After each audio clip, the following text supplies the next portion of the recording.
पहला सौदा में आप सबका स्वागत है। एक्सपर्ट्स का दमदार पैनल हमारे साथ है। संदीप वागले, आशीष चतुर्मुखा, मयूरेश जोशी, राकेश बंसल हमारे साथ हैं। और अब इससे पहले कि बाजार खुले, प्री ओपनिंग सेशन में बताएं आपको कैसी होगी शुरुआत। वक्त है आपके लिए आज ट्रेडिंग के बेहतरीन मौके जानने का। तो शुरुआत की जाए आशीष चतुर्मुखा के साथ। आशीष बताइए एक ही साथ आपकी सारी पिक्स। जी, सबसे पहली पिक है मेरी टीवीएस मोटर्स के अंदर। स्टॉक अपने ऑल टाइम हाई पे बंद हुआ। कल हमने देखा करीब 18 से 20% का इजाफा ओपन इंटरेस्ट में हुआ। डिलीवरी वॉल्यूम्स में एक जबरदस्त पिकअप हुआ और इन सब के बाद सबसे बड़ी बात यह कि ये स्टॉक ऑलमोस्ट 1.5-2 साल के कंसोलिडेशन के बाद इस हाई के आसपास आ रहा है। तो मेरा मानना है कि इस स्टॉक के अंदर पोटेंशियल है कम से कम 375-380 लेवल्स को टेस्ट करने का। ऑन डाउन साइड 338 का एक स्टॉप लॉस रख के लॉन्ग पोजीशन इस स्टॉक के अंदर में बना सकते हैं।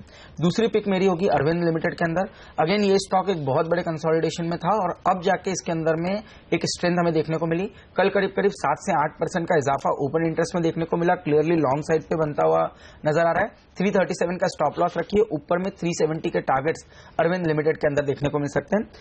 तीसरी पिक मेरी होगी औरोबिंदो फार्मा के अंदर। स्टॉक के अंदर भी हमने देखा कल जबरदस्त डिलीवरी बेस्ड वॉल्यूम हुआ और साथ ही साथ ओपन इंटरेस्ट में एक मजबूत ओपन इंटरेस्ट का एडिशन हमें देखने को मिला। क्लियरली स्टॉक अपने ऑल टाइम हाई को क्रॉस करेगा। 835 का एक स्टॉप लॉस रखिए। पहला टारगेट 900 के स्तरों का हमें देखने को मिल सकता है। और चौथी पिक जैसे मैंने कहा कि फाइनेंशियल सर्विसेज या एनबीएफसी इनके अंदर में एक अच्छी स्ट्रेंथ देखने को मिलेगी। उसके चलते महिंद्रा फाइनेंशियल सर्विसेज को हम लॉन्ग रिकमेंडेशन दे रहे। 348 का स्टॉप लॉस रखिए और ऊपर में स्टॉक अपने ऑल टाइम हाई को क्रॉस करेगा। 375 के टारगेट्स देखने को मिल सकते हैं। तो मुझे एक ही चीज समझ में नहीं आ रही आशीष जी, ये औरोबिंदो फार्मा सबको खरीदना है तो बेचेगा कौन? आपको भी खरीदना है, वागले साहब को भी खरीदना है, सब जगह बाय रिपोर्ट सारे एफआईएस को भी खरीदना है। Bank of America Merrill Lynch ने 1065 का टारगेट आज ही सुझाया है। तो अब देखिए ये शेयर अच्छी तेजी दिखा रहा है। पूछते हैं राकेश जी की नजर कौन से फार्मा शेयर पर है। राकेश जी, ग्लेनमार्क फार्मा आपको पसंद है? बाकी के पिक्स भी बताइए सारे। हेमंत जी, इस समय आप देखें तो फार्मा काफी अच्छा आउट परफॉर्म कर रहा है। मेरे को लगता है आज ग्लेनमार्क फार्मा की बारी होगी। स्टॉक में एक अच्छा ब्रेकआउट देखने को मिला था, उसके बाद 3-4 दिन स्टॉक साइडवेज हुआ था। कल दोबारा से एक पॉजिटिव क्रॉसओवर देखने को मिला है स्टॉक के अंदर। ग्लेनमार्क फार्मा को खरीदना चाहिए 897 के स्टॉप लॉस के साथ 980 के टारगेट के लिए।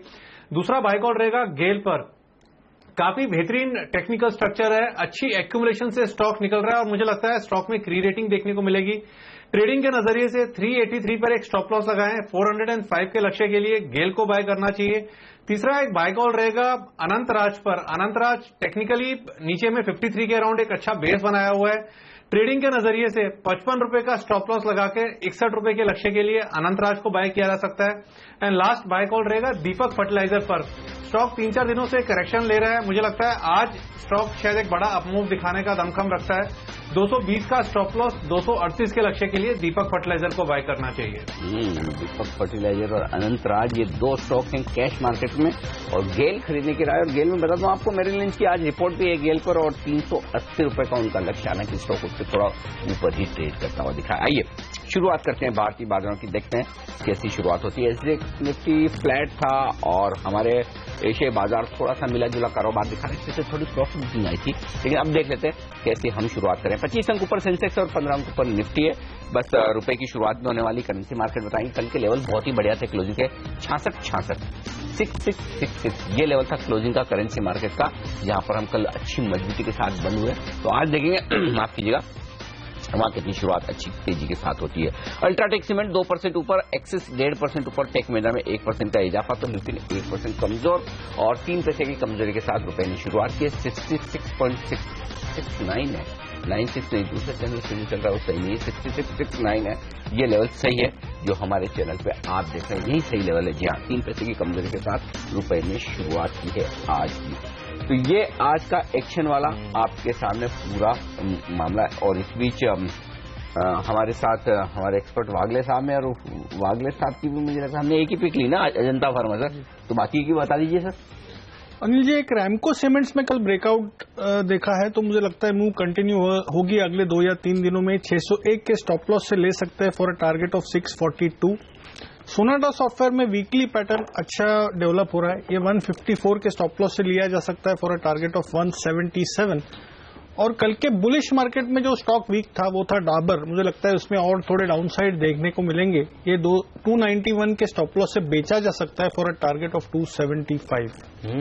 डाबर बेचने की राय आपकी तरफ से निकल कर आ रही है। मयूरेश, हम देख रहे हैं कि कुछ बड़े ब्रोकरेज हाउसेज जो हैं वो अब इस तरह की कंपनियां जो एफएमसीजी कंपनियां हैं उसके ऊपर अपना वेटेज घटा रही हैं। कल हमने बताया था bank of America Merrill Lynch ने एचयूएल पर डबल डाउनग्रेड दिया था, और आज मैं देख रहा हूं क्रेडिट स्विस ने भी देखिए एचयूएल के लिए जो अपनी रेटिंग है वो घटा दी है। ये ऐसा क्यों कर रहे हैं ब्रोकरेज हाउसेस? क्या महंगे हो गए हैं शेयर? और आपकी क्या राय है इस पूरे सेक्टर पर, डाबर, मैरिको, एचयूएल, आप कैसे देखते हैं इन्हें? एक्चुअली हेमंत जी, ये सेक्टर हमेशा आई थिंक प्रीमियम वैल्यूएशंस पे ट्रेड करता था और करता है। इंडिविजुअली स्टॉक्स की अगर हम बात करें तो anywhere between mid 30s to I think higher end of 30s के पी रेशियो में ट्रेड करते हैं स्टॉक। इसका मतलब ये नहीं होता आई थिंक कि ओवरऑल आगे वाली ग्रोथ आने वाली नहीं है।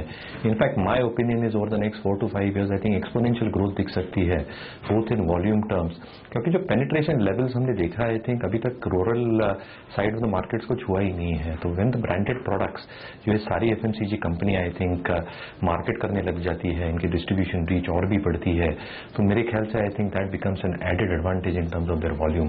दूसरा आई थिंक इनकी जो पैकेट्स होती हैं आई थिंक ये स्मॉलर साइज पैकेट्स में आई थिंक बेचने की कोशिश करेंगे, specifically I think tier 4 cities, tier 3 cities and rural areas में, क्योंकि आई थिंक अगर packets lower end of the price range में आती है तो ऑप्टिक ज्यादा होती है।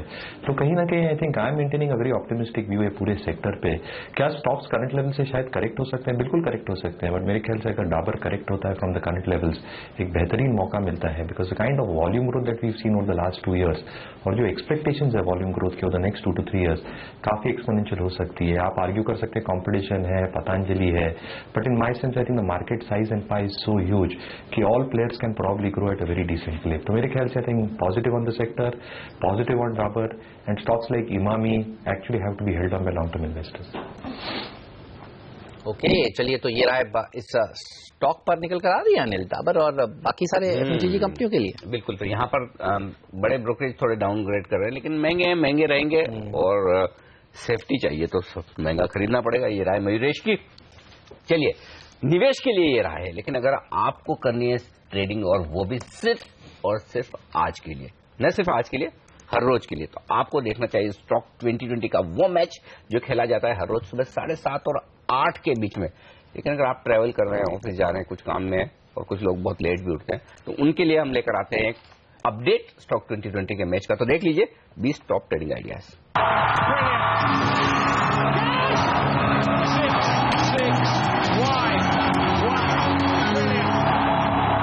टीम पे मैंने नजर डाली। यहाँ पे एक खिलाड़ी हमने रखा है शॉर्ट का, वो है भारत फाइनेंशियल इंक्लूजन। इसके बाद सब पॉजिटिव खबरें हैं। रेड लैब्स में राकेश ने स्टेक खरीदा इसलिए पॉजिटिव है। मैंने फाइनेंशियल रूरल मार्केट टैप करेगा। जीटीएल में स्टेक सेल बात है। बीपीसीएल महारत्ना का दर्जा मिलने वाला है। टूरिज्म फाइनेंस के लिए बड़ा प्लान सरकार अनवील करने वाली है। मजेस्को ने भी एक टाई अप किया है क्लाउड सिस्टम बनाने के लिए। सुमित इंडस्ट्रीज जो तमाम शॉप्स मिले हैं टेक्सटाइल इंडस्ट्री के लिए, वो फायदा होगा। और जीएमडीसी को उपरांत 2 और स्टॉक है जहां पे आपको खरीदारी करके चलनी चाहिए। मेरी टीम पर नजर डालिए। 10 के 10 बल्लेबाजों को टीम में शामिल किया गया है। डीएलएफ ये वो स्टॉक है जिसके लिए अच्छी खबरें अगले 2-3 ट्रेडिंग सेशंस में निकल कर आ सकती हैं। अपनी रिटेल कारोबार की हिस्सेदारी बेचेगा ये कंपनी और उससे इसका कर्ज घटेगा।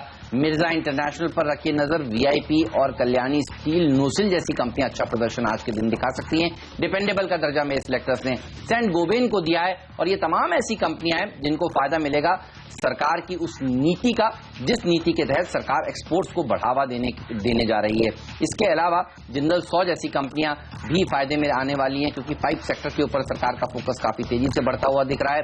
और सिरेमिक सेक्टर की कंपनी निटको को फिर टीम में शामिल किया। आज नए 52 हफ्ते के उच्चतम स्तर ये शेयर लगा सकता है। एमपी डिस्टिलरीज और डेन नेटवर्क जैसे शेयर भी खबरों के दम पर आज अच्छा प्रदर्शन दिखा सकते हैं।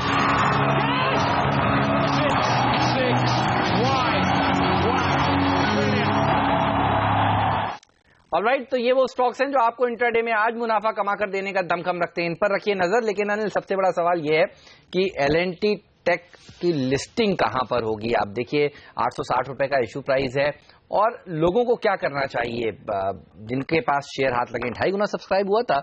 एल&टी से क्या उम्मीदें इससे? जिन्होंने हमारी बात सुनी उन्होंने तो लगाए नहीं। अब जिन्होंने लगाए तो उन्होंने कुछ सोच समझ कर लगाए होंगे। लेकिन जहां तक मेरी राय है, ये शेयर 860 रुपए में लेने जैसा नहीं है। शेयर अच्छा है, कंपनी अच्छी, कारोबार अच्छा है, सब कुछ ठीक है, लेकिन हर चीज की एक प्राइस होती है। किसी भी चीज कितनी भी अच्छी हो, आप किसी भी भाव में थोड़ी खरीदेंगे। तो मेरा इसमें सिंपल सोचना है, अगर आपने लगाए और आपका व्यू 6 महीना साल भर का नहीं है और लिस्टिंग पर मुनाफे के लिहाज से अगर आपने पैसा लगाया है, तो फिर आप ये सोचिए कि पैसा कितना बनेगा, ये मत सोचिए पैसा कितना बचेगा, तो लॉस ना हो उसकी पहले सोचिए। तो अगर आपको इश्यू प्राइस के ऊपर मिले, निकल जाइए और फिर आराम से 1 साल का भी होता है, 1 साल में तो मार्केट कभी न कभी तो नीचे आएगा ना। लेकिन प्रमोटर ने तो पैसा जुटा लिया, देखिए। हाँ, प्रमोटर ही बना रहे हैं, एलएनटी में तो यही हो रहा है। एलएनटी में तो यही हो रहा है, और पहले भी आप देखिए जो इश्यूज आए उसमें लोगों ने तो पैसा भराया नहीं, प्रमोटर्स के हाथ तो पैसा लग गया। 10% शेयर बेचा एलएनटी ने, 895 करोड़ रुपए हाथ लगे। एलएनटी का चार्ट में कुछ लग रहा है, कुछ फायदा होगा इससे, या फिर बहुत छोटी रकम है, ऊँट के मुंह में जीरा जैसी? आपने बोल दिया, लेकिन चार्ट खराब नहीं है एलएनटी का। करंटली 1500 पे मुझे लगता है 1600 तक की मूव आनी चाहिए, जैसे हम मार्केट का व्यू लेके बैठे। हाँ, लेकिन 1600-1650 इजीली क्रॉस होगा, ये भी इतना भी पॉजिटिव व्यू नहीं है। ओके, मयूरेश, आपकी रिपोर्ट है क्या एलएनटी फाइनेंस, माफ कीजिएगा, एलएनटी टेक्नोलॉजीज पर, और आप क्या कहेंगे, लिस्टिंग पर क्या करना चाहिए? नहीं, largely Anil ji, I think मैं आपके बात से सहमत हूँ। आई थिंक अगर लंबा नजरिया नहीं हो तो आई थिंक स्टॉक में आई थिंक फ्रेश इन्वेस्टमेंट्स का कोई राह नहीं बनता है। हमारी सब्सक्राइब की रेटिंग थी and the premise was pretty clear. I think जैसे आप बता रहे थे, स्ट्रॉन्ग फाइनेंशियल्स है कंपनी पे, 18-20% से टॉप लाइन ग्रोथ है, 38% की आरओई जनरेट करती है कंपनी, डिविडेंड यील्ड 4% की देती है। बट कहीं ना कहीं I think our risk concerns are also equally important. इनके जो क्लाइंट मिक्स है, I think concentration of clients, top client जो कॉन्ट्रीब्यूट करते हैं बिजनेस को, आई थिंक काफी सिग्निफिकेंट है। कोई एक क्लाइंट या 2 क्लाइंट निकल जाए over the next few quarters, that can have a huge dent in terms of how their top line will perform.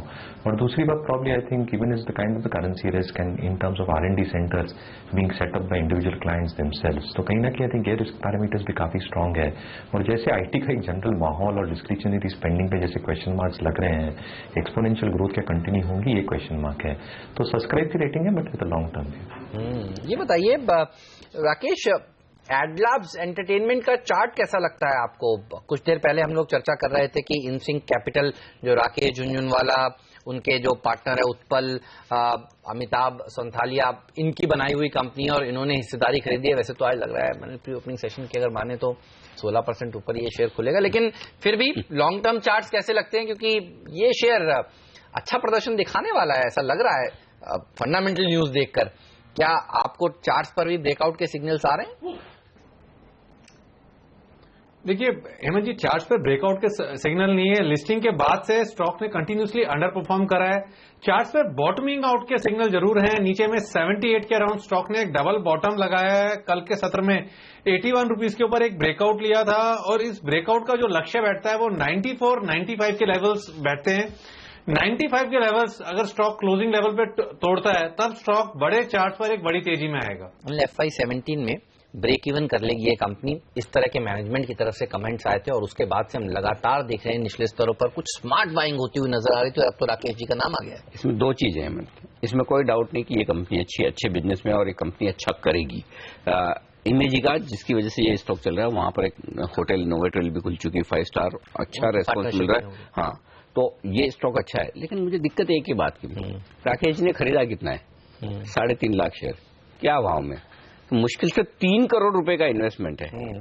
तो ये चीज आप लोगों को ध्यान में रखनी चाहिए कि उनका इन्वेस्टमेंट कितना है। 3 करोड़ रुपए राकेश जी के लिए कितनी बड़ी बात है, खासतौर से तब जबकि हमने पिछले दिन में ही चलाया कि राकेश जी की नेटवर्थ 10,000 करोड़ के ऊपर पहुंच चुकी है। तो अब ये सिर्फ मतलब ये 30 लाख शेयर होते हैं तो हम कूद के कहते हैं भाई 15% ऊपर भी ले लीजिए। अब आज लेना या नहीं लेना वो आप डिसाइड करिए, क्योंकि इन्वेस्टमेंट बड़ा नहीं किया राकेश जी, ये समझना जरूरी है। ये पॉइंट इंटरेस्टिंग है। वंडरला ये एक और ऐसा शेयर है जो इसी तरह के कामकाज में है। एक बार उसके चार्ट भी देखते हैं, क्योंकि जनरली हम देखते हैं जब एक शेयर अपर सर्किट के आसपास खुलता है तो ट्रेडर्स दूसरे शेयर को लैप अप करने की कोशिश करते हैं। वंडरला हॉलिडेज, इसके चार्ट्स भी राकेश आप ही देखकर बताइए, यहां पर किस तरह के सिग्नल्स दिख रहे हैं आपको? देखिए हेमंत जी, यहाँ पर स्टॉक करेक्शन पे चल रहा है। कल की क्लोजिंग 382 की है। पॉजिटिव चीज यही है कि नीचे में 378 एक अच्छा सपोर्ट है। बट टेक्निकली ऐसा कोई पैटर्न नहीं है कि इमीडिएटली मोमेंटम के लिए या शॉर्ट टर्म के लिए 1 या 2 दिन के लिए इसके अंदर एज ऑफ नाउ कोई ट्रेडिंग के नजरिए से बाय साइड की पोजीशन बनाई जाए। ये यहाँ भी मौके नहीं है, तो ये दोनों ही स्टॉक्स को आपको अलग रख देना चाहिए। BEL ये एक ऐसा स्टॉक है जो पिछले कुछ दिनों से ज्यादातर लोग कह रहे थे खरीदना चाहिए, अच्छा लगता है। रफाल के साथ जो आज औपचारिक डील पर हस्ताक्षर होने वाले हैं, फाइटर जेट भारत खरीदेगा फ्रांस से, वो बड़ी महत्वपूर्ण डील बताई जा रही थी। लेकिन BEL ने कल जो एनालिस्ट मीट करी उसमें उत्साहित नहीं दिख रहे थे। वो कह रहे हैं कि 10 से 12% की ग्रोथ होगी FY17 में। ग्रोथ के साथ साथ हेमंत मार्जिन भी बोल रहे हैं कि 1% गिरेगा। 100 बेसिस पॉइंट 1% गिरने वाली बात है। तो BEL बताइए सर, पोजीशंस किस तरह की बनी हुई है इसमें, क्योंकि बहुत लोग तेजी में आ गए थे BEL में, मैनेजमेंट तो बुलिश है नहीं, क्या ये शेयर करेक्ट हो सकता है? चार्ट्स कैसे दिखते हैं और पोजीशंस कैसी लगती हैं आशीष?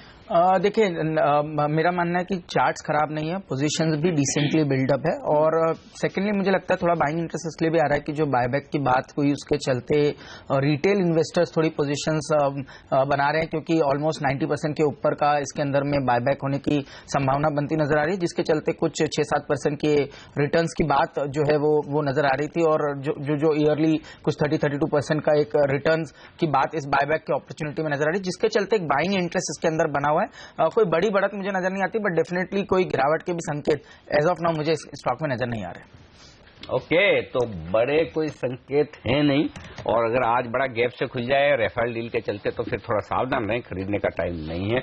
लेकिन छोटे छोटे सेक्टर्स है, एक तो इंजीनियरिंग, लेदर, और कौन सा सेक्टर है? टेक्सटाइल, जिनमें अब ग्लास, हाँ, जिन पे अब ये रियायत एक्सपोर्ट वाली जो पैकेज आया है, इनमें से कोई स्टॉक का कोई सेक्टर पसंद है मयूरेश आपको, जहां निवेश का मौका बन सकता है? अनिल जी, सेक्टर्स मैंने मिस किए जो आपने कहे। इंजीनियरिंग, लेदर, टेक्सटाइल, ग्लास, ये तमाम सेक्टर्स हैं जो एक्सपोर्ट करते हैं, इनके लिए रियायत का पैकेज आया एक। नहीं, लार्जली आई थिंक टेक्सटाइल्स में अगर हम देखें तो मेरे ख्याल से आई थिंक एक अच्छी ग्रोथ अपॉर्चुनिटी हो सकती है विद इन इंडिविजुअल प्लेयर्स। वर्तमान टेक्सटाइल की अगर मैं बात करूं तो इन्वेस्टर जो लो लेवल पे होल्ड करते हैं बिल्कुल होल्ड करना चाहिए, जिनका इसका केपेक्स प्लान्स हैं, there adding almost 225 odd looms, 1315 loom existing है वहां पे। आई थिंक की फैब्रिक कैपेसिटी 45 मिलियन मीटर से बढ़ जाती है, तो मेरे ख्याल से I think cash flows can be quite strong over the next couple of years, और बैलेंस शीट पे इतने लेवरेज भी नहीं है। दूसरा आई थिंक जो मुझे पसंद आ रहा है problem even at lower levels या अगर डिक्लाइन होता है स्टॉक, तो सीआरएम सिल्क मिल्स मेरे ख्याल से I think branded textile segment में मार्केट लीडरशिप पोजीशन है, डिस्ट्रीब्यूशन नेटवर्क काफी स्ट्रांग है। अगर हम टॉप लाइन ग्रोथ की बात करें तो एक 12-14% की top line bottom line growth आ सकती है, और वैल्यूएशंस भी बहुत महंगे नहीं है, 10.5 टाइम्स। तो textile as a space is something that I look at, but selectively I think Vardhman को होल्ड करें, and CRM one can look at buying at lower levels. तो सीआरएम पसंद है, हालांकि पिछली बार नतीजे कमजोर आए थे, हमने देखा सीआरएम में जहां नतीजा है और वो गिरा, उसके बाद से स्टॉक इतना फास्ट रिकवर हुआ है, यानी कि फंड्स का इंटरेस्ट है, फंडामेंटली मजबूत है, तो लोग डरे हुए नहीं है मयूरेश की राय खरीदारी की तरफ यहाँ पर आती थी। मॉर्पेन लैब एक और छोटा स्टॉक है, इंटरेस्टिंग खबर है, बर्नौल बनाते ही है, और ये बर्नौल बेचने के मूड में है पिरामल एंटरप्राइजेस को, तो ये स्टॉक आज मजबूत खुलता हुआ दिख रहा है 7% ऊपर। हमें भी काफी लगा ये बचपन में, लेकिन चलिए शुरुआत करते हैं भारतीय बाजारों की। इस वक्त 45 अंक ऊपर खुलते हुए दिख रहा है सेंसेक्स, और 8 अंक मजबूती के साथ शुरुआत हुई है निफ्टी की, तो पॉजिटिव शुरुआत हुई है भारतीय बाजारों की, ये कहना होगा। बैंक निफ्टी मामूली सा कमजोर है। अच्छा, मजबूती कहाँ है? एक भी स्टॉक ऐसा नहीं जो 1% से ज्यादा मजबूत, और सिर्फ 1% मजबूत एचसीएल टेक है जो आज का टॉप गेनर, और वो भी सीएलएसए की रिपोर्ट के बाद। डॉक्टर रेड्डीज, एलएनटी थोड़े मजबूत हुए हैं। भारतीय इंफ्राटेल अब 1% ऊपर। एक्सिस बैंक ये 1.5% कमजोर है। इन्फोसिस में नुकसान 1% का। ये इस वक्त शुरुआती कारोबार का रुझान है। आइए वायदा कारोबार के स्टॉक्स बता दूं कहां पर एक्शन है। आईएफसीआई 1.5% ऊपर, 1.5% ऊपर डीएलएफ, 1.5% ऊपर श्रीराम ट्रांसपोर्ट। तो फाइनेंशियल सर्विसेज एनबीएफसीज में तेजी का सिलसिला बरकरार है, उसमें श्रीराम, भारत फाइनेंशियल, ये देखिए कहां है वीकनेस। एसकेएस माइक्रो 770 रुपए के आसपास की प्राइस रखी है क्यूएपी, शेयर ऊपर खुला है। ये है स्टॉक की मजबूती जो हम लगातार कह रहे हैं कि जहां खुले वहां खरीदना चाहिए, तो मौका मिला नहीं नीचे की तरफ, तो अब इंतजार करें। ऐसा नहीं जहां खुले मतलब यहां भी आपने पूछेंगे हमारे एक्सपर्ट से कहां खरीदना चाहिए। कमजोर क्या है? जेपीएसयू से 2.5% नीचे। एक्सिस बैंक क्यों गिरा है? 2% नीचे देखना होगा। सुबह सुबह यहां पर कमजोरी होती दिख रही है। मिड कैप सरकारी बैंक कमजोर हो रहे हैं। Allahabad union bank of India, IDBI, यहाँ थोड़ा थोड़ा नुकसान है। नुकसान सेंसेक्स निफ्टी में होता दिख रहा है, 45 अंक नीचे। अब सेंसेक्स है निफ्टी 12 अंक नीचे खुलता हुआ दिख रहा है और बैंक निफ्टी में लगभग 70 अंकों का नुकसान है। इस वक्त थोड़ी मार पड़ती हुई लेकिन एडब्लेस एंटरटेनमेंट अब देखिए 15% मजबूती के साथ खुला है। यहाँ पर जिस तरह से इन सिंक कैपिटल जो राकेश झुंझुनवाला की हिस्सेदारी वाली कंपनी है, उन्होंने शेयर खरीदे हैं, तो यहाँ पर बढ़त के साथ ओपनिंग होती हुई मॉर्फिन लैब्स जिसका जिक्र अनिल कर रहे थे, वहां तेजी देखने को मिल रही है। डेन नेटवर्क्स ये एक इंटरेस्टिंग स्टॉक है। गोल्डमैन सैक्स ने करीब करीब 1.5 करोड़ शेयर यहां खरीदे हैं, 6.5% के आसपास की हिस्सेदारी, और अब उनकी हिस्सेदारी बढ़कर 17.5% से 24% के पार निकल गई है। यहां पर मजबूती होती हुई दिख रही है। मैजेस्को ये हमारा टॉप 5 स्टॉक्स में था। यहां पर इनकी जो पेरेंट कंपनी है NYSE की लिस्टेड कंपनी, उन्होंने यूके की कंपनी के साथ एक करार किया है, और जनरली हम देखते हैं करार जब भी ये कंपनी कुछ करती है विदेशी कंपनी, तो घरेलू बाजार में ये शेयर मजबूत होता रहता है। 3% की तेजी यहां पर बनी हुई है। मिर्जा, निटको, VIP, ये तमाम ऐसी कंपनियां जिनको फायदा होगा। सरकार ने जिस तरह से एक्सपोर्ट्स को बढ़ावा देने के लिए कल देर शाम औपचारिक ऐलान किया है, ग्लास मैन्युफैक्चरिंग कंपनीज को भी फायदा होता हुआ नजर आएगा। ये सब शेयर देखिए मजबूत खुले हैं। निटको ने तो आज फिर नया 52 हफ्तों का उच्चतम स्तर छू दिया है। BPCL को फायदा मिलेगा कि महारत्ना कंपनी का स्टेटस इसको मिल रहा है, तो ये एक पॉजिटिव खबर। 0.5% की तेजी यहां देखने को मिल रही है। स्टॉक्स के दम पर जरूर कहीं कहीं एक्शन देखने को मिल रहा है। DLF देखिए जिस तरह से अपने कर्ज को घटाने के लिए 10,000 करोड़ रुपए जुटाने वाली है, ये शेयर भी करीब करीब 1.5% मजबूती के साथ आज खुलता हुआ। ब्लैकस्टोन और GIC दोनों रेस में। बिल्कुल। Den network 1,58,00,000 share preferential basis पर अलॉट कर रहे हैं बोर्ड बैठक में, और ये खबर के बाद 7.5% का उछाल कर दिया दरअसल। हाँ, कर दिया है। तो 7.5% कल किया है ये, तो 7.5% का उछाल यहाँ पर होता हुआ दिख रहा है। और एडलेप्स तो आज वॉल्यूम देखिए, राकेश जी ने तो 3.5 लाख शेयर ही खरीदे, लेकिन यहाँ 3.5 मिनट में 13 लाख शेयर का कारोबार ऑलरेडी NSE पर हो चुका है। तो लोगों को आइडियाज चाहिए कि कहाँ ट्रेड कर पाए, तो और वैसा आइडिया मिलता है तो फिर प्राइस और क्वांटिटी नहीं देखी जाती, सिर्फ एक्शन किया जाता है। वो दिख रहा है साफ तौर पर एडलेप्स में। तो राकेश जी की खरीदारी पर राकेश जी से ही पूछा जाए कि क्या राकेश जी चार्ट पर कोई संकेत आ गए हैं आपके लिए ब्रेकआउट के, क्योंकि आप ये कह रहे थे अभी तक तो ऐसा कुछ दिखा नहीं, लेकिन इस वॉल्यूम को देखने के बाद, इस उछाल को देखने के बाद कुछ राय बदलेंगे आप? नहीं अनिल जी, मैंने कहा था कि चार्ट्स पर ब्रेकआउट के संकेत नहीं है, बट क्लियरली बॉटमिंग आउट के संकेत है। नीचे में 78 के अराउंड स्टॉक ने एक डबल बॉटम लगाया हुआ है, और ऊपर में जिस तरीके से चार्ट पैटर्न है, कल 80 रुपए के ऊपर एक छोटा चार्ट्स पर एक ब्रेकआउट देखने को मिला। उस ब्रेकआउट का लक्ष्य 94 के अराउंड का बैठता है। अगर ये स्टॉक 94 के लेवल्स तोड़ के उसके ऊपर निकलता है, तब एक बड़े चार्ट पर बड़ी तेजी में आएगा। एज ऑफ नाउ 93, 94 तक स्टॉक जाने का दमखम रखता है। ऑलराइट, तो रखिए नजर। एक ब्लॉक लीड हुई है, अब देखना होगा। अब तो उन्होंने शेयर खरीदे हैं अनिल कितने, 3.5 लाख। आगे चलकर वो कितने खरीदते हैं, क्योंकि जनरली स्टार्टिंग में तो इतने ही शेयर उनके पास आए हैं, लेकिन ये शेयर सर्किट लग सकता है, इस तरह के संकेत दे रहा है। 16% तो ऊपर है, खैर दूर नहीं है सर्किट से, 4% की दूरी यहाँ पर बची हुई है। लेकिन DLF ये स्टॉक देखिए मजबूत होता हुआ।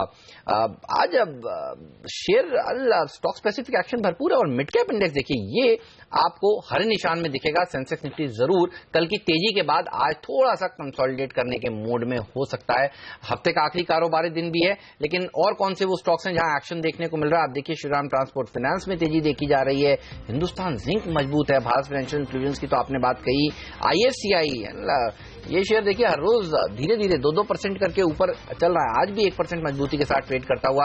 और अरविंद एक और ऐसा स्टॉक है जिसमें अच्छी तेजी पिछले कई ट्रेडिंग सेशन से बनी हुई है। टेक्सटाइल सेक्टर अच्छा प्रदर्शन दिखा रहा है पिछले कुछ ट्रेडिंग सेशन। आज की जो तकलीफ है ना, वो बैंकिंग स्टॉक से ही है। आप एक्सिस बैंक की बात कर रहे थे, आप PSU देख लीजिए, इलाहाबाद बैंक, सिंडिकेट बैंक, कल काफी तेजी हो चुकी है। और बाजार को जो होप था कि रेटिंग एजेंसीज कुछ एक्शन दिखाएंगी, शक्तिकांता दास जी ने जो कल बयान दिया है वो थोड़ा पॉजिटिव नहीं है। रेटिंग एजेंसीज को अभी समय लगेगा रेटिंग अपग्रेड करने में, 1 से 2 साल का समय। ये बयान दरअसल पॉजिटिव नहीं दिख रहा है, जिसकी बात अब तक हमने नहीं की थी। तो ये सोच रहे थे कि बहुत जल्दी आ जाएगा रेटिंग अपग्रेड, लेकिन शायद मुझे लगता है देखिए रेटिंग एजेंसीज की भी गलती नहीं है। पॉइंट नंबर 1 तो ये कि जीडीपी ग्रोथ में अभी तक उतना वो पिकअप नहीं दिख रहा। दूसरा है कि नए गवर्नर साहब आ गए तो वो देखना चाहेंगे, सुनना समझना चाहेंगे कि वो क्या करते हैं, क्या नहीं करते हैं, उनका क्या व्यू रहता है। तो शायद ये दो चीजों पर मेरे ख्याल से रेटिंग जनरली वो लोग बजट तो कम से कम शॉर्ट टर्म में देखेंगे और बजट के बाद फैसला लेंगे। लेकिन जिस तरह से होप्स बन रहे थे रेटिंग एजेंसीज की तरफ से, और उन्होंने कहा है कि इनके जो तरीके हैं रेटिंग को अपग्रेड करने के, शक्तिकांता दासी ने बड़े कड़े शब्दों में कल कहा, वो ठीक नहीं लग रहे हैं। तो आप देखिए थोड़ा सा कमजोरी बैंकिंग शेयरों में शायद ये हो सकती है, ये वजह हो। बिल्कुल। चलिए, तो आज के स्टार परफॉर्मर की बात की जाए, भारत फाइनेंशियल इंक्लूजन 3.25% का उछाल और ओपन इंटरेस्ट में सबसे ज्यादा बढ़त 3.5 लाख शेयरों की 4.5%। अब क्या करें, ये तो भागे जा रहा है, मौका मिला नहीं नीचे खरीदने का। आशीष जी, अभी इस लेवल पे क्या करेंगे अभी? लेकिन इनकी जैसे मैंने कहा, इसका पोजिशनल टारगेट 900-920 का आता है और डेफिनेटली स्टॉक काफी स्ट्रेंथ में है। देखिए, इसमें अब स्ट्रेटेजी थोड़ी डिफरेंट रखनी होगी। एक तो करंट लेवल्स पे थोड़ा लेना होगा और थोड़ा डिप्स का वेट करना होगा। किन्हीं भी कारणों से डिप अगर से आती है तो 810-815 के आसपास आप एवरेजिंग करें। ऊपर में क्योंकि काफी ऊपर में टारगेट्स काफी ऊपर के नजर आते हैं, तो मेरा मानना है कि अगर से थोड़ा हायर लेवल पे ले भी लेते हैं तो आपको पोटेंशियल अपसाइड इसके अंदर में काफी नजर आती है। ओके, तो भारत फाइनेंशियल इंक्लूजन से शेयर पर रखिएगा नजर। अभी हम कुछ देर में आपको बताएंगे कि किस भाव पर वो डील हुई है। और आप देखिए ना, कल भी दिन के हाईएस्ट लेवल पर जाकर इसने समाप्ति दी और आज भी खुलने के बाद क्या तेजी यहां पर देखने को मिल रही है। टेक्सटाइल सेक्टर देखिए अच्छा प्रदर्शन दिखा रहा है। अरविंद वाले साहब, कैसा लगता है आपको ये शेयर या कोई और टेक्सटाइल का स्टॉक जो आपने आइडेंटिफाई किया हो? हेमंत, इनफैक्ट ये कल हमने आइडेंटिफाई किया था और मुझे लगता है अभी भी यही स्टॉक बेस्ट है। अरविंद और सेंचुरी, शायद सेंचुरी बैन में था जी, और अरविंद मुझे लगता है कि यहां से भी अच्छी खासी ट्रेडिंग मूव इंट्राडे भी दे सकता है। अगले कुछ दिनों में ये स्टॉक आउट परफॉर्म कर सकता है, तो मैं ये स्टॉक पे बिल्कुल पॉजिटिव रहूंगा। अरविंद पर पॉजिटिव है, तो टेक्सटाइल शेयरों में आज बड़ा एक्शन है और यहां पर खरीदारी करते रहिए आप। ये स्टॉक भी हेमंत, निटको टाइल्स आज फिर से 5% ऊपर। आज था क्या टीम में? जी हाँ, अच्छा, आज ही था। चलिए, तो आज भी स्टॉक 2020 का स्टार प्लेयर और लगातार तेजी में, और आज भी तेजी बनाता हुआ। का टारगेट वैसे 100 का है, उससे अभी दूर है, लेकिन 40 रुपए से आप देखिए किस तरह से ये 80 रुपए पहुंचा है। इसके अगर कुछ दिनों के चार्ट देखेंगे तो आपको समझ में आएगा। जैसे हम कल बीपीएल की बात कर रहे थे ना, बिल्कुल उसी तरह से देखिए ये शेयर भी अच्छा प्रदर्शन दिखाइए भाई। थोड़ा लंबा चार्ट, 3 महीने का, 6 महीने, एक महीने में 55% भाग गया है, तो जबरदस्त तेजी है। 3 महीने में 82%। तो 100 रुपए का टारगेट तो मुझे लगता है फिर इस हिसाब से दिवाली के पहले क्यों अगले साहब चार्ट पर वो टाइम वाला भी आता है क्या? वैल्यू के साथ आता है, लेकिन ये मैं एक अलग कैटेगरी में ये करना चाहूंगा। ये एचएम स्टॉक है, मतलब हेमंत मल्टीबैगर। बिल्कुल बिल्कुल, थैंक यू सर। लेकिन आप मुझे ब्रेक में कह रहे थे कि निटको वर्सेस मुरुदेश्वर, अब आपको यहां से मुरुदेश्वर ज्यादा अच्छा लग रहा है। बताइए मुरुदेश्वर की क्या खास बात है, क्योंकि मुरुदेश्वर भी उसी तरह से चला है जिस तरह से निटको चला है पिछले कुछ ट्रेडिंग सेशन से। इसके लिए टारगेट क्या है? मुरुदेश्वर सिरेमिक्स एक बार लाते हैं, 2.5%, 2% ऊपर, 3% ऊपर ही हो गया। एट दिस लेवल मैं समझता हूं दोनों पॉजिटिव है, लेकिन मुरुदेश्वर मुझे लगता है 52-53 तक जा सकता है। अभी 38-50 का ट्रेड हो रहा है। 34 का स्टॉप लॉस रखिए। रिस्क टू रिवॉर्ड काफी अच्छा मैच हो रहा है। जिस तरह से पिछले 4-5 दिनों में वॉल्यूम्स आए हैं, वेरी क्लियर राउंडिंग बॉटम से निकला है। मुझे लगता है ये स्टॉक आउट परफॉर्म करेगा, करने लगा है सर। आपने 3% ऊपर इसको पकड़ा था और अब आप देखिए 6.5% ऊपर है मुरुदेश्वर। 7, 7.5, इसकी तो 8 लीजिए, ये तो बढ़ता ही जा रहा है। बिल्कुल। अच्छा, एक स्टॉक हेमंत जहां थोड़ा एक्शन होता हुआ दिख रहा है, ये मैं कवर करना चाहता हूं। एक्चुअली मिस हो गया, एसआरएफ, एफएनओ का स्टॉक है। आप जरा निकाल के रखिएगा आशीष, आपसे पूछूंगा। और एसआरएफ मैंने क्यों कवर किया है, कोटक की एक रिपोर्ट आई है कल देर शाम, 1920 रुपए का लक्ष्य दिया है। एसआरएफ के बारे में ये है कि ये स्टॉक खबर पर, रिपोर्ट पर तेज दौड़ लगाता है। और सबसे बड़ी बात, उस रिपोर्ट में जिस एनालिस्ट ने रिपोर्ट ली उसकी केमिकल सेक्टर में काफी इज्जत है। और वो ये कह रहे हैं कि 35% अगले 2 सालों में आरओसी इस स्टॉक से, इस कंपनी से आ सकती है। तो एसआरएफ में इतनी एग्रेसिव रिपोर्ट, क्योंकि जनरली हम क्या है एफआईएस की रिपोर्ट्स कवर करते हैं, डोमेस्टिक वालों को कम देखते हैं, लेकिन कोटक की रिपोर्ट ये बड़ी इंटरेस्टिंग और बड़ी जबरदस्त रिपोर्ट है एसआरएफ के लिए। और मुझे आश्चर्य नहीं होगा अगर ये स्टॉक आज बहुत जबरदस्त तेजी दिखाए तो। अनिल जी, ये स्टॉक पे हमने लास्ट महीने भी बात की थी, कुछ 10-15 दिन पहले, तब भी हमने इस पर बात की थी कि ये स्टॉक के अंदर पोटेंशियल है, कम से कम 2000 के ऊपर के स्तरों को छू सकता है। ये ट्रेडर्स फेवरेट इसलिए नहीं क्योंकि इसके अंदर में एक्शन जनरली 1-2 दिन आता है, उसके बाद ये साइडवेज हो जाता है और फिर एक बड़ा स्ट्रांग मूव आता है जिसके अंदर में 150-200 रुपए की बढ़त इस स्टॉक में देखने को मिलती। तो मेरा मानना है कि ये स्टॉक बिल्कुल 2000-2100 के स्तरों के लिए तैयार हो चुका है और आने वाले दिनों में मैं अपने टारगेट्स को 2000-2100 तक नहीं रेस्ट्रिक्ट करूंगा। मेरा मानना है कि ये स्टॉक फर्दर पोटेंशियल रखता है, बट एज अ ट्रेडर अगर से आप इसमें पोजीशन ले रहे हैं तो 1620, 1630 का एक स्टॉप लॉस रखिए। ऊपर में 1900 से 2100 के टारगेट्स शायद 3-4 दिनों में ही हमें इस स्टॉक में देखने को मिल सकते हैं। 1900 से 2100 के टारगेट्स 3-4 ट्रेडिंग सेशंस में, और ये शेयर दिखा सकता है। देखिए एक एक दिन में 100 रुपए बढ़ जाता है, 60 बढ़ गया है।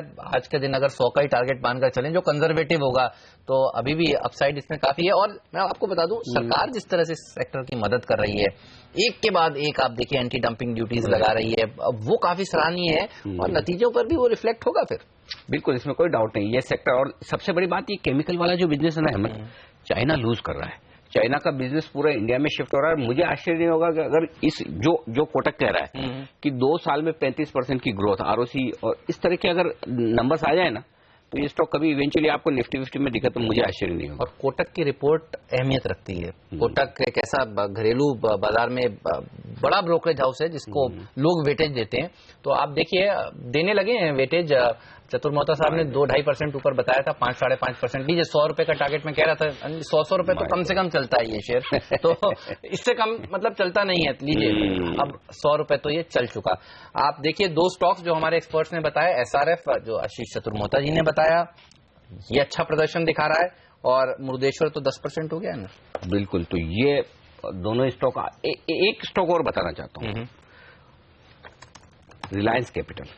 ये लाइए जरा, स्टॉक भागा नहीं है, 1% ही ऊपर है, लेकिन मैंने क्यों चुना है? 2 रीजन से। पहला तो ये कि 4.25% ओपन इंटरेस्ट बढ़ा, यानी कि 4.25 लाख शेयर।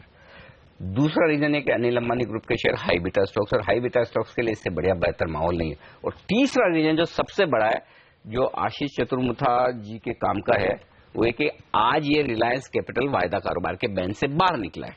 तो मुझे लगता है बैंड से बाहर निकलते लोगों का मूड बन गया तेजी करने का और खरीदारी किए जा रहे हैं। तो ये एक और स्टॉक है जिस पर नजर रखनी चाहिए। क्या कहेंगे?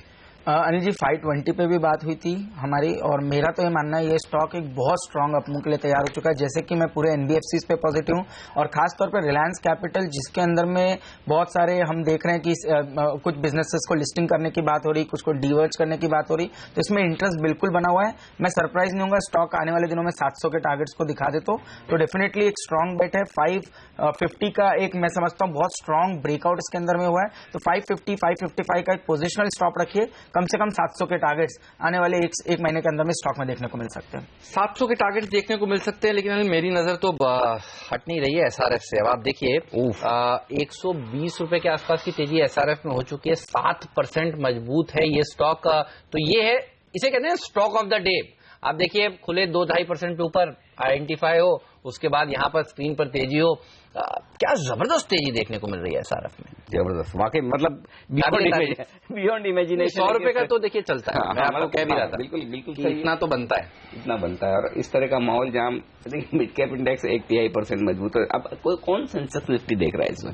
सबका एक्शन तो स्टॉक्स में। देखिए मिड कैप्स इंडेक्स जो ऊपर है, SRF, Bharat financial inclusion, DLF, आरकेप, ये स्टॉक्स है जो इसमें सारे इंडेक्स का हिस्सा है, मिड कैप इंडेक्स का हिस्सा है। और ये अगर स्टॉक इस तरह से बड़ी तेजी के मूड में, तो फिर स्टॉक रुकेंगे कैसे?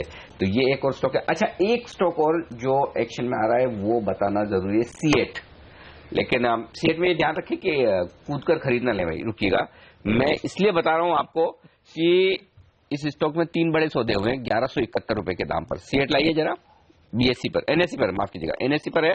और क्या क्या ट्रेड हुए हैं? 1,42,000, 2,46,000, 2,4, 5 लाख शेयरों का ट्रेड हुआ है एनएससी पर, बीएससी और एनएससी दोनों मिलाकर बड़े सौदे, और लगभग 1.5%, 1.25% हिस्सेदारी बदली। अब क्यों नहीं खरीदने की राय मैं दे रहा हूं कि इस वक्त थोड़ा सावधान इसलिए रहना क्योंकि पिछले 3-4 दिनों में 12-12.5% नेचुरल रबर के दाम बढ़े हैं केरल में, और चाइना में भी काफी तेजी से दाम बढ़े हैं। तो C8 अपोलो टायर इसलिए थोड़ा सावधान रहे, ऊपर के लेवल पर खरीदे ना। बड़े ट्रेड हो रहे हैं, हमें बताना जरूरी है, हम आपको बता रहे हैं, और स्टॉक वैसे उस भाव से 20 रुपए ऊपर है। बैन में है या नहीं? नहीं, अभी C8 फिलहाल बैन में नहीं है। तो राकेश, C8 के चार्ट्स क्या कह रहे हैं? क्या लोअर लेवल पर खरीदारी की जाए या ऊपरी स्टोर पर शॉर्ट करें? Anil ji, as of now short तो बिल्कुल नहीं करना चाहिए। टेक्निकल स्ट्रक्चर काफी पॉजिटिव है, किसी के पास पोजीशन है तो डेफिनेटली होल्ड रखना चाहिए। स्टॉक ने एक बड़ा ब्रेकआउट दिखाया है अनिल जी 1170 के ऊपर, और इस ब्रेकआउट के जो लक्ष्य बैठते हैं लगभग 1250 1260 के बैठते हैं। कोई नियर बाय स्टॉप लॉस नहीं है, पोजीशन को होल्ड करें, गिरावट पे खरीदना चाहिए। अगर स्टॉक 1170 65 के अराउंड मिले तब बाई किया जा सकता है। शॉर्ट करने वाले फंस जाते हैं आजकल के मार्केट में। आप देखिए, पिछले कुछ उदाहरण में देना नहीं चाहता, शॉर्ट करने वाले तो थोड़ा मुश्किल में हैं। ये बताइए SRF, अब आप भी ये बताइए राकेश, अब तो ये 7.5% ऊपर है, क्या और ऊपर जा सकता है? और इसके चार्ट कैसे लगते हैं? इसमें क्या हो रहा है? बॉटमिंग आउट हो चुका है या ब्रेकआउट दिख रहा है आपको? देखिए हेमंत जी, स्टॉक का टेक्निकल स्ट्रक्चर काफी स्ट्रांग था और आज से पहले स्टॉक करेक्शन ले रहा था। जब आपने इसको रिकमेंड करना शुरू करा 19 तरह के आसपास स्टॉक में एक ब्रेकआउट देखने को मिला था 1640 के अराउंड, और स्टॉक के जो अभी रिसेंट हाइज थे 733 के अराउंड के हाइज हैं, वो एक इमीडिएट रेजिस्टेंस है। गिरावट पे स्टॉक को खरीद के चलना चाहिए। गिरावट में खरीदारी करके चले इस स्टॉक को, लेकिन मैं तो दोनों तरफ के मौके देखता हूँ। मुझे तो शॉर्ट वाला भी चाहिए। अच्छा, आज थोड़ी बहुत शॉर्ट की मंदी की बात किसी ने की है क्या? उसी से पूछा जाए हेमंत। मंदी की बात तो खैर डाबर में वागले साहब एक्सिस बैंक बेचेंगे क्या फिर, ये बताइए? क्योंकि 2-2.25% नीचे है एक्सिस बैंक, और ओपन इंटरेस्ट काफी तेजी से बढ़ा है, 18 लाख शेयर जुड़ा है, बड़ा ओपन इंटरेस्ट बढ़ रहा है। अनिल जी, मैं बेचूंगा क्योंकि एक अहम सिग्निफिकेंट लो ब्रेक किया है। सपोर्ट जो 583 का है, आई थिंक वो तो स्टॉप लॉस एकदम 4 रुपए 5 रुपए बनता है, और अगर ये गिरता है तो आपको 15-20 रुपए देके जाएगा। तो ये लेवल पे बेचा जा सकता है एक्सिस बैंक। ऑलराइट, चलिए, तो एक्सिस बैंक में बेचने की राय। बाजार खुलने के साथ साथ ही देखिए एक्सिस बैंक के ऊपर काफी बेरिश होते हुए दिख रहे हैं। फिलहाल बैंकिंग शेयरों ने आज खराब प्रदर्शन दिखाया। बीए में आपको दिखा देता हूं बैंक निफ्टी कहां ट्रेड कर रहा है। 100 अंक नीचे है बैंक निफ्टी इस समय ट्रेड करता हुआ। तो बैंकिंग स्टॉक्स ने बाजार का मूड खराब किया है। अब 20,000 के इंपॉर्टेंट साइकोलॉजिकल लेवल के नीचे जाने के लिए बैंक निफ्टी खड़ा हुआ है। आशीष जी, बैंक निफ्टी पर क्या कोई ट्रेड बनता है आज इंट्राडे के लिहाज से? थोड़ा अवॉइड करूंगा। देखिए, मेरा मानना है कि 19,800-700 पे सपोर्ट है, 20,200 पे रेजिस्टेंस है। जब तक ये रेंज क्लियरली ब्रेक नहीं होगी तब तक के कॉल लेना थोड़ा सा प्रीमेच्योर होगा, और अननेसेसरली मेरा मानना है जब तक ट्रेंड की क्लैरिटी नहीं हो तब तक के किसी भी काम को करने में कहीं ना कहीं कंफ्यूजन बना रहेगा। तो वेट कीजिए, या तो 19,700 को ब्रेक होने दीजिए अगर से मंदी करनी है तो, या 20,200 के ऊपर जाने दीजिए ताकि क्लियर स्ट्रेंथ उसके अंदर में विजिबल हो। ना सिर्फ बैंक, आप देखिए आज मुनाफा वसूली का दिन लग रहा है थोड़ा सा। टाटा मोटर देखिए 1% नीचे है। Even cement share ACC Ambuja देखिए थोड़ा दबाव के साथ कारोबार करता हुआ आपको नजर आएगा। तो ये कुछ ऐसे स्टॉक्स हैं जहां पर आज थोड़ा मुनाफा वसूली हो रही है। मुझे एक शेयर और दिख रहा है, तो मुझे पता नहीं, सुस्त है, मुझे पूछना पड़ेगा एक्सपर्ट्स को। हिंदुस्तान जिंक, क्योंकि मेटल्स में मजबूती दिख रही है और जिंक का कुछ कनेक्शन जिंक के साथ तो खैर होना ही है। चांदी के दाम बढ़ते हैं तो भी जिंक के स्टॉक, ये चांदी का बड़ा प्रोड्यूसर है सबसे बड़ा आज देखिए। और मेटल स्टॉक्स ग्लोबल मार्केट्स की तेजी के साथ बढ़ रहे हैं। हेमंत, एक्शन इसमें प्राइस वगैरह का कमी होता है, सुस्त स्टॉक है थोड़ा, लेकिन आज ओपन इंटरेस्ट बड़ा बढ़ा है यहाँ पर, 2.25 लाख शेयर, यानी 3.5% बढ़कर आया है ये स्टॉक। थोड़े एक्शन होते दिख रहे हैं यहाँ पर। पूछते हैं राकेश जी, क्या कोई चार्ट पर संकेत है इसके लिए? बिल्कुल अनिल जी, स्टॉक ने जो करेक्शन दिखाई थी वो करेक्शन स्टॉक की खत्म हो चुकी है। नीचे में 218, 219 एक अच्छा बेस है, और स्टॉक का जिस तरीके से टेक्निकल स्ट्रक्चर है ऊपर में 232, 233 के लेवल्स एकदम शॉर्ट टर्म में क्लियरली मुमकिन लगते हैं। तो हिंदुस्तान जिंक के ऊपर रखिए नजर। और ओपन इंटरेस्ट ही अगर आपको देखना है तो आप तो फिर SRF का ही देखिए ना। 16.5% ओपन इंटरेस्ट इसमें बढ़ा है आज के दिन। रिलायंस एक्चुअली दोनों ही top open interest gainer SRF और रिलायंस कैपिटल जो आज हमने आइडेंटिफाई किए, second highest open interest gainer, और स्टॉक भी 12 रुपए ऊपर है। तो ADAG शेयर तो सारे ही अच्छा प्रदर्शन दिखाते हैं। जब एक शेयर चलता है तो दूसरे शेयर में भी तेजी देखने को मिलती है, रब ऑफ इफेक्ट देखा जाता है। आशीष, कोई और स्टॉक आपको दिख रहा है ADAG पैक में जो मजबूत है?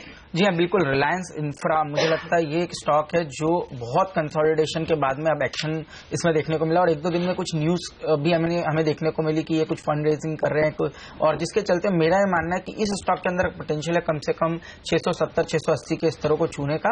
डाउन साइड में मैं समझता हूँ रिस्क काफी कम है, 602 603 एक इंपॉर्टेंट ब्रेकआउट पॉइंट था, तो उसके नीचे का एक स्टॉप लॉस रखिए। ऊपर में 650 से 670 के पोटेंशियल टारगेट्स नेक्स्ट 1 से 2 हफ्ते में रिलायंस इंफ्रा में देखने को मिल सकते हैं। रिलायंस इंडस्ट्रीज ने 52 हफ्ते का उच्चतम स्तर अभी छुआ है। रिलायंस कैपिटल जिसकी हम जिक्र कर रहे थे उसने 52 वीक हाई लगाया है। सेंसेक्स निफ्टी जरूर देखिए थोड़ा सुस्ती के संकेत दे रहे हैं, लेकिन अंदर के जो स्टॉक्स हैं क्या जबरदस्त प्रदर्शन दिखा रहे हैं। बिल्कुल, जो चल रहा है वो चल नहीं रहा है, वो भाग रहा है, दौड़ रहा है। हाँ, दौड़ रहा है, मतलब वो वाला माहौल है। तो अगर आप सही स्टॉक्स में हैं तो जरूर। अच्छा, सेंसेक्स निफ्टी मैं तो कहता हूँ वो भी देख लीजिए, चलिए वो भी हरे निशान में आने की कोशिश कर रहे हैं। संकेत वो भी मिड कैप शेयरों से ही ले रहे हैं, और जब सुबह सुबह 9:15 पर आपको पता चल रहा है कि मार्केट का एक्शन कहाँ हो रहा है, क्या हो रहा है, इतने दमदार एक्सपर्ट्स हैं हमारे साथ जो आपको सही वक्त पर बता रहे हैं। आशीष जी ने कहा खरीद लीजिए एसआरएफ, आशीष जी के बोलने के बाद 100 रुपए एसआरएफ बढ़ा है, और इससे ज्यादा क्या चाहिए आपको। 12 रुपए आरके बढ़ गया, मुर्देश्वर सिरामिक 7-8% बढ़ गया। तो ट्रेडिंग के अगर आप मौके देख रहे हैं तो और आईएफसीआई पिछले 3 दिनों में जो बढ़कर आज 52 वीक हाई लगा गया। बिल्कुल, तो तमाम स्टॉक्स ये बड़े एक्शन में दिख रहे हैं जहां पर आपके लिए मौका है, लेकिन फिलहाल हमारे लिए मौका ये है कि हम हमारे एक्सपर्ट से विदा लें। बहुत बहुत शुक्रिया मयूरेश, राकेश, आशीष और साथ ही संदीप वागले साहब, आप सबका बहुत बहुत शुक्रिया सीएनबीसी आवाज के साथ आज सुबह सुबह वक्त देने के लिए। मजबूती की तरफ बढ़ने की कोशिश हो रही है सेंसेक्स और निफ्टी की, लेकिन दिक्कत तो बैंक निफ्टी में जो सेंचुरी मारता हुआ लेकिन नीचे की तरफ 100 पॉइंट नीचे है। इसकी हालत तो ऐसी है इंडियन बैट्समैन की ओपनिंग तो कल बड़ी तगड़ी की थी, 20,264 का हाई लगा दिया, लेकिन उसके बाद सेकंड सेशन से जो हालत ढीली हुई तो वही हाल है, 20,264 से ढीले होकर 20,000 के आसपास आ गया है। तो मजबूत शुरुआत, लेकिन उसके बाद लेकिन एक अच्छी बात है, देखिए निफ्टी की आज 8850 के ऊपर लगातार टिका हुआ है, कल इसके ऊपर जाकर समाप्ति दी।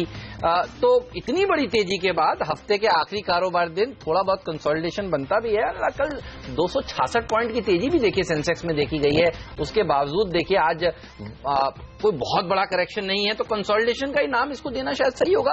और 20,000 का स्तर देखिए बैंक निफ्टी भी रेस्पेक्ट कर रहा है, नीचे मुझे नहीं लगता उसके नीचे जा रहा है। आप देखिए उसके आसपास इस समय खड़ा हुआ है ना, 20,000 का लेवल इम्पोर्टेंट, मतलब 19,950, यहां से 50-60 पॉइंट और रिस्क ले लीजिए, उसके नीचे जाए तो फिर आप मानिएगा कि इंट्राडे में थोड़ी कमजोरी का संकेत आ गया, तब बैंक निफ्टी में लॉन्ग रहना थोड़ा दिक्कत वाली बात हो सकती है। तो 50 पॉइंट की रिस्क और ली जा सकती है। और अगर आपको एक और चांस लिया जा सकता है इस लेवल पर, जो एग्रेसिव ट्रेडर हैं जो गिरावट में खरीदारी का मौका देख रहे हैं तो उनके लिए मौका है, 50 पॉइंट की रिस्क लेके खरीद भी सकते हैं, दिक्कत नहीं। अभी हमारे एक्सपर्ट चले गए, नहीं तो मैं पूछ ही लेता था लेवल के हिसाब से। मुझे लगता है 19,950 के स्टॉक लॉस से अगर आप बैंक निफ्टी को खरीद लें 50-60 पॉइंट की रिस्क लेकर तो हर्ज नहीं है। और ये लेवल्स जो मैं बता रहा हूँ स्पॉट बैंक निफ्टी के हैं, न कि कैश के। तो ये इस वक्त का एक्शन आपके लिए बाजार में जबरदस्त तेजी की तरफ होता हुआ दिख रहा है, तो बड़े स्टॉक्स एक्शन में दिख रहे हैं। अच्छा चलिए थोड़े मैं कैश मार्केट के स्टॉक्स भी बता दूं जो आज बड़ा एक्शन दिखा रहे हैं। 16% का बड़ा दमदार तेजी। अच्छा, एडलैब्स जहां खुला है वहीं पर मजबूत है, बिल्कुल कमजोर हुआ नहीं है। मुरुदेश्वर सेरामिक्स 8% मजबूत है, अच्छी तेजी के साथ ऊपर के लेवल पर टिका हुआ है। एसआरएफ 8% ऊपर दिन के हाई पॉइंट के आसपास है। मॉर्पेन लैब ये मजबूत है। अच्छा, अब आगे बढ़ते हैं और हम बात करेंगे प्रभुदास लेदर में सीईओ और चीफ पोर्टफोलियो मैनेजर अजय बोडके साहब हमारे साथ जुड़ चुके हैं। अजय जी, स्वागत है आपका सीएनबीसी आवाज पर। सर, ये इतनी तेजी जो हो गई और जो लोग करेक्शन के इंतजार में थे फेड की बैठक के पहले, निराश तो हो गए होंगे, हुआ कुछ खास नहीं, फिर बाजार मजबूत हो गया। अब ये बताइए जो इंतजार कर रहे हैं उन्हें अभी खरीद लेना चाहिए, इंतजार अभी भी करते रहे? Good morning. मेरे ख्याल से यूएस फेड मीटिंग के पहले ही हमारा ये क्लियर व्यू था कि कोई भी गुंजाइश नहीं है कि रेट्स वो रेस करे, और हमारा आज भी ये मानना है कि दिसंबर में भी, भला उन्होंने कहा है कि एक रेट इंक्रीज 2016 में हो सकता है if the data is supportive, लेकिन हमारा मानना है कि पहला इंक्रीज 2016 के पहले क्वार्टर में ही होगा जब नए प्रेसिडेंट का स्वेरिंग इन सेरेमनी होगा। भले उनका चयन नवंबर में होता है, लेकिन नए प्रेसिडेंट टिपिकली 2 महीने के बाद यानी कि जनवरी में स्वेरिंग इन सेरेमनी होता है, और उसी के बाद हमारा अनुमान है कि पहला रेट एक्शन यूएस फेड का होगा। ऑन द कॉन्ट्री इंडिया में अगर देखा जाए तो गत 1-2 महीने से सीपीआई इन्फ्लेशन में काफी अच्छे रुझान दिख रहे हैं. There is a good trending down in CPI inflation. तो हमारा ये मानना है कि it basically allows RBI more space to adopt an accommodative monetary stance. भले पहले मीटिंग में आई थिंक रेट कट की संभावना कम लगती है, लेकिन पोस्ट हार्वेस्ट अक्टूबर-नवंबर के बाद जैसे जैसे ट्रेंड और स्ट्रांग होता जाएगा सीपीआई साउथवर्ड जाने का, वैसे आरबीआई के पास स्पेस बढ़ती जाएगी रेट कट के लिए. और इसलिए अगले 6 महीने में हमारे अनुमान है कि we would not be surprised if there is a 50 basis point rate cut that RBI effects before March 2017. अक्टूबर-नवंबर के बाद स्ट्रांग डिमांड आने के आसार है. हमने ऑलरेडी देखा है कि कंज्यूमर फोकस सेक्टर्स में वॉल्यूम ग्रोथ काफी स्ट्रांग है. आपने पेंट्स क्षेत्र देखा होगा, हाउस होल्ड के बाकी क्षेत्र देखे होंगे, कंज्यूमर फाइनेंस देखे होंगे. लेकिन हमने देखा है कि प्राइसिंग पावर अभी तक कंपनीज के पास आई नहीं है. और हमारा उनसे जो इंटरेक्शन होता है उससे ये प्रतीत होता है कि एक बार हार्वेस्ट सीजन के बाद दिसंबर के जो रिजल्ट आएंगे उसमें will see a good combination of strong volume growth और प्राइसिंग पावर कमिंग बैक. तो इसके कारण कॉर्पोरेट अर्निंग्स में एक बहुत ही स्ट्रांग मोमेंटम आएगा दिसंबर के बाद. From that perspective, I think investors should not be waiting on the sidelines expecting for a correction, but fundamentally strong scripts. जहां आपको अगले 2 या 3 साल में स्ट्रांग कॉर्पोरेट अर्निंग्स ग्रोथ के आसार दिख रहे हैं, वहां पे we should be buying in the market. चलिए, तो कौन से वो स्टॉक्स हैं जहां पे इस समय खरीदारी करनी चाहिए, पूछेंगे बोर्ड के हिसाब से. बोर्ड के साहब, आप हमारे साथ बने रहिए. अब हमारे साथ एचडीएफसी सिक्योरिटीज के हेड ऑफ सेल्स पराग ठक्कर साहब भी जुड़ चुके हैं. ठक्कर साहब, गुड मॉर्निंग. रेट कट के वापस से होप्स जगने लगे हैं 4 अक्टूबर की पॉलिसी में. क्या लगता है, होगा, और होगा तो कितना? देखिए, मेरे हिसाब से मॉनसून ऑन एन एवरेज सिर्फ 2 या 3% डेफिसिट से खत्म हो रहा है. और हमने देखा है कि काफी वेजिटेबल प्राइसेस और काफी गिर चुके हैं. तो सीपीआई में कंफर्ट लेवल आगे आने की उम्मीद है. तो मेरे हिसाब और क्रूड ऑयल भी $47-48 पे ही है. तो सिचुएशन तो है ऐसा कि रेट कट हो सकता है. अब ये देखना होगा कि पहली ही पॉलिसी में रेट कट करेंगे कि नहीं उर्जित पटेल साहब, वो देखना है. सिचुएशन ये बताइए, 1/4% की है, 0.5%? हाँ, मैं 1/4% से ज्यादा तो होप नहीं कर रहा हूँ. नहीं, जगह तो है ना 0.5% की. भले होप तो ठीक है, हमें ये ग्रेजुअली होगा, करेंगे नहीं करेंगे. मेरे ख्याल से ग्रेजुअल इज द वर्ड, चाहे वो फेड हो चाहे आरबीआई हो. ठीक बात है. चलिए, तो उम्मीद है, लेकिन एक्चुअली वही है ना बात की. हम नए गवर्नर साहब हैं, उनको सुनेंगे, समझेंगे, देखेंगे, पहली पॉलिसी में लंबा बात करेंगे, तो उसके बाद समझ में आएगा कि वो क्या सोचते हैं. अच्छा, ये बताइए सर, 25 बेसिस पॉइंट ही होता है, तो ट्रांसमिशन क्या बैंक्स और बेटर करेंगे, ये मानकर चलते हुए कि अब देखिए शुरुआत तो कर दी है एक रेट कट की, क्योंकि पहले डॉक्टर जो थे राजन साहब, उन्होंने थोड़ा हाथ रोक रखा था. रेट कट करने के मामले में इतने उदार थे नहीं वो. ये बताइए, ट्रांसमिशन फिर किस तरह से होता हुआ दिखेगा? फेस्टिवल सीजन भी आ रहा है और बैंक चाहेंगे कि अगर एक छोटा सा आरबीआई की तरफ सिग्नल मिले तो फिर वो कम से कम अपनी लोन देने की स्पीड बढ़ाएं. एब्सोल्युटली, आई थिंक वो आपकी बात एकदम सही है कि हर बैंक अपनी कॉस्ट स्ट्रक्चर के हिसाब से डिसीजन लेगा. बट डेफिनेटली बिजी सीजन आ रहा है, फेस्टिव सीजन आ रहा है, तो हर बैंक ये चाहेगा कि रेट ग्रोथ बढ़े. तो ट्रांसमिशन मेरे ख्याल से ऐसे माहौल में जल्दी हो सकता है. ओके, ट्रांसमिशन होने की संभावनाएं बढ़िया है, क्योंकि फेस्टिव सीजन में क्रेडिट डिमांड बढ़ती है. लेकिन अगर इस वक्त बाजार में पैसा लगाना है, 2 टॉप सेक्टर्स या 2 टॉप स्टॉक्स आपके बताइए वो बोर्ड के साहब, जो आप ये कहेंगे कि ये मुझे कहीं कोई टेंशन नहीं, 8,800, 8,900, 9,000 जो भी निफ्टी हो, मेरे लिए साल भर के लिहाज से ये शेयर अच्छे हैं.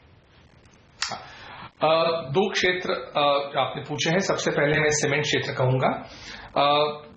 पिछले क्वार्टर में हमने देखा है कि strong volume growth, double digit volume growth companies ने पोस्ट किया है. और जैसे मैंने कहा, प्राइसिंग पावर अभी कंपनीज के पास नहीं है. इंडस्ट्री काफी कंसोलिडेट हो चुकी है. और रूरल हाउसिंग का जो बड़ा डिमांड आने वाला है वो अक्टूबर-नवंबर के बाद आएगा. Governments emphasis on public works, specially road building के कारण ऑलरेडी काफी मात्रा में वॉल्यूम ग्रोथ अच्छी हुई है. तो ये जब दो डिमांड ड्राइवर्स कॉम्प्लीमेंट होंगे rural housing as well as public expenditure by government. इसके कारण मेरे ख्याल से अगले 1 या 2 साल के लिए एक क्षेत्र में निवेश किया जा सकता है। 2 नाम उसमें we are very positive on. पहला है मिड कैप में Heidelberg cement. It is a subsidiary of the 5th largest cement company in the world, Heidelberg. They are also merging with Italcementi. और we are expecting in the medium term a price of 160 to 180 in Heidelberg Cement. Company is available at lower valuation as compared to some of the top companies. Company's operating efficiencies are very strong. Costs are in control. EBITDA per ton we are expecting to move up quite sharply over the next couple of years. दूसरा cement में ACC में हम बहुत positive हैं. Again, as compared to Ambuja and Ultratech, the company started cutting costs late. However, I think the company already has done that. Company's EBITDA per ton we are expecting to move up sharply over the next couple of years, and we are expecting a target price of around 1900 rupees in the medium term for ACC. दूसरा क्षेत्र mid cap pharmaceuticals है. यहाँ पे आपसे बात करेंगे तो आपके टॉप पिक्स 2 तो हमने जान लिए, हेडलबर्ग सीमेंट और ACC. एक बार जानते हैं ठक्कर साहब के टॉप पिक्स क्या हैं. सर बताइए, आपको कौन से शेयर सबसे अच्छे लगते हैं इस समय? तो जैसे कि अब तक हम लोग ने हमेशा ऑटो कंपोनेंट्स की बातें की है, Rane brake, Sundaram fastener, Exide वगैरह. अभी मैं थोड़ा सा मेरा बिकॉज उसमें काफी तेजी हो चुकी है, तो इंडस्ट्रियल्स लोगों ने पैसा बनाया तो थैंक यू. तो इंडस्ट्रियल्स में मेरा ध्यान है, जैसे कि कार्बोरंडम यूनिवर्सल है जिसमें हम लोग ने अभी रिपोर्ट निकाला है. बिकॉज उनका लिंकेज हर इंडस्ट्री से है. कोई भी इंडस्ट्री उनके यूजर सेगमेंट में 15% से ज्यादा नहीं है. और कैपेसिटी यूटिलाइजेशन जो अभी 65 to 70% है, वो ऑलरेडी इस क्वार्टर में 80% को क्रॉस कर चुका है. तो यहाँ पे एक इजीली 25 से 30% अर्निंग ग्रोथ की उम्मीद है. प्लस कंपनी नए नए स्पेशल प्रोडक्ट्स के ऊपर काम कर रही है जो 2018-19 से काफी बड़े बन सकते हैं. तो एक तो कार्बोरंडम यूनिवर्सल जो हमने पहले भी बात की हुई है इसके बारे में, और दूसरा है LMW लक्ष्मी मशीन वर्क्स. उस कंपनी की खास बात यह है कि मार्केट कैप हालांकि 5000 करोड़ का है, लेकिन उनके पास 1000 करोड़ तो कैश ही है. और प्लस टेक्सटाइल स्पिनिंग जो स्पिंडल्स है उसमें उनका 60% मार्केट शेयर है. और सबसे इम्पोर्टेंट बात, उन्होंने एक ऑटो कंपोनेंट और डिफेंस और रेलवे, इन तीनों के लिए कंपोनेंट्स बनने शुरू किए हैं. और रेलवे डिफेंस सबसे उनको अप्रूवल भी आ चुका है. तो मेरे हिसाब से ये जो डिफेंस के बड़े कॉन्ट्रैक्ट्स अभी जो जा रहे हैं जिसमें ऑफसेट क्लॉज है कि 50% इंडियन कंपनियों को ही देना है, यस, तो उसमें भी ये कंपनी शायद फायदा ले सकती है, बिकॉज वो ऑलरेडी एरोस्पेस के लिए कंपोनेंट्स बना रही है. तो मेरे हिसाब से इस कंपनी में काफी वैल्यू है. जानी मानी पुरानी company Lakshmi machine works, yes, बड़े दिनों बाद रडार पर आई. ये तो खासियत है पराग सकती है, वो ऐसे स्टॉक ढूंढेंगे जो फंडामेंटली मजबूत है. अच्छा, प्रॉब्लम क्या है, 4500 रुपए का शेयर है, कोई देखता नहीं है. पैसे तो वही बनते हैं चुपचाप. वो ऐसे शेयर चुपचाप बढ़ते रहते लोग फिर अचानक से 3500 रुपए वाला MRF देख लीजिए आज क्या भाव है. बिल्कुल. तो ठक्कर साहब किसी दिन चैनल पे आएंगे, फिर लोगों को अरे हाँ ये शेयर तो इतना बढ़ गया. एक शेयर जो बड़ा बढ़ रहा है वो मैं बताना चाहता हूँ, और वो है NBFC स्पेस से मैग्मा फिनकॉप. मैग्मा फिनकॉप में बड़ा ट्रेड होता दिखा है मेरी स्क्रीन पर. हाँ, NSE पर हुआ है. NSE पर आपके सामने हाजिर करेंगे ये स्टॉक 12,02,000 शेयरों का लगभग 5% हिस्सेदारी बदली 104 रुपए पर. क्या चल रहा है? ओके, 105, यानी कि प्रीमियम पर ट्रेड हुआ है. ओके, कल के क्लोजिंग से आज प्रीमियम पर यहाँ पर ट्रेड हुआ है. तो मैग्मा फिनकॉप में एक बड़ा ट्रेड यहाँ पर होता दिखा है 104 पर. तो इस स्टॉक पर नजर रखिए. कैश मार्केट का स्टॉक और सारी NBFC बड़ी स्ट्रॉन्ग एक्शन में दिखी रही है, तो बड़े ट्रेड्स होते नजर आ रहे हैं. पहली बात, SH केलकर, ये हाल ही में एक इश्यू आया था, परफ्यूम्स वगैरह बनाने की ये कारोबार करती है ये कंपनी. अब ये इस तरह की नई इसकी जो कंपनियां हैं जो अलग अपनी तरह की है, इनमें देखिए थोड़ा थोड़ा एक्शन शुरू होता दिख रहा है. 300 रुपए के दाम पर यहाँ पर 0.15% हिस्सेदारी, करीब 2 लाख शेयर, 2,09,000. हाँ जी हाँ, 2,10,000 शेयर, यानी कि लिक्विड कम है मेरे ख्याल से ये स्टॉक. तो इतना ही ट्रेड दिख रहा है. 2,10,000 शेयरों का कारोबार हुआ. तो SH केलकर और मैग्मा फिनकॉप, ये 2 बड़े ट्रेड हुए हैं. बिल्कुल. अब नजर है सर आपकी लिस्टिंग हाल ही की है, लेकिन इंटरेस्ट काफी बड़े लोगों का था इसमें, मुझे याद है SH केलकर में. कैसे देखते हैं आप इसे? हम नहीं कवर करते. अच्छा, ये बताइए कि आज जो L&T टेक की लिस्टिंग होने वाली है, इस पर क्या कॉल था आपका? क्योंकि 875 करोड़ रुपए रेस किए हैं, 860 का इशू प्राइस है. क्या करना चाहिए जिनके पास शेयर हैं, और क्या व्यू रखते हैं आप इस पे? नहीं, मेरे हिसाब से लॉन्ग टर्म के लिए ठीक है. शॉर्ट टर्म में तो हर आईपीओ में ये होता है कि टेबल पे वैल्यू काफी कम होती है, बट लॉन्ग टर्म इन्वेस्टर्स के लिए ठीक है, बिकॉज ये एग्जैक्टली साइएंट के साथ कंपेरेबल मॉडल है। लॉन्ग टर्म इन्वेस्टर्स के लिए ठीक है। कुछ देर में हम आपके सामने पेश करेंगे कि वो भाव कहाँ पर नीचे होगी ऊपर होगी, मैं तो यही जानने में वो अभी भाव सामने आएगा तो समझ में आ जाएगा कहाँ पर हो रही है लिस्टिंग, लेकिन आज ये लिस्टिंग भी इम्पोर्टेंट। आपकी नजर है सर इस पर अजय जी, L&T टेक्नोलॉजी के आईपीओ पर आज लिस्टिंग होने वाली है? We are positive on the stock. हमारा ये मानना है कि जो L&T के 2 आईटी में कंपनीज है उनमें आप preference would remain with the company is getting listed today because of the segments that they are catering to. They mainly catering to the R&D businesses of various enterprises as compared to the other company which basically is in plain vanilla services. तो because of the technological edge जो है इस company में, our preference is with this company. तो चलिए 920 के आसपास अनिल ये लिस्ट होता हुआ दिखेगा। 920? जी हाँ, ये दिख रहा है इस समय 920 रुपए, 820 का 860 का इसका इशू प्राइस था, 920 के आसपास ये लिस्ट होता हुआ दिखेगा। इस तरह के संकेत मिल रहे हैं, जो हालांकि अभी और 10 मिनट में 920 पे हो तो सबका बेचिए, जिसका जो लगवाए सबका बिकवा दीजिए। इस भाव में अगर लिस्टिंग होती 7% कोई रीजन बनता नहीं है L&T टेक की इतनी ऊपर लिस्टिंग अगर होती तो ये बड़ी दिख रही है। देखिए ऑन एयर आपके सामने है वो भाव, देखना होगा। फिर ये 60 रुपए अगर मिलते हैं तो अच्छा, ये बताइए 60 रुपए अगर मिले लोगों को ले लेने चाहिए क्या?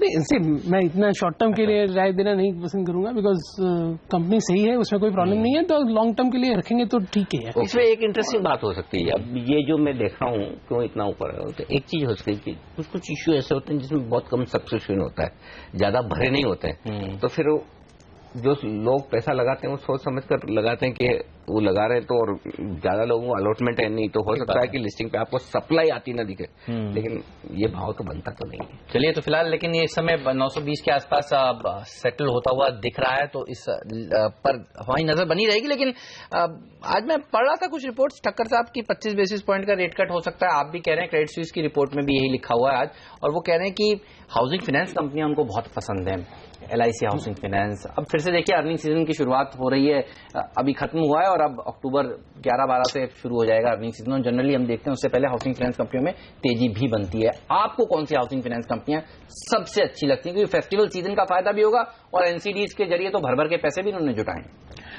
मैं पहले से ही कहता हूं कि LIC हाउसिंग फाइनेंस हमें काफी पसंद है, बहुत स्टेडी कंपनी है, 19% ROE बनाती है और रीजनेबली वैल्यूड भी है।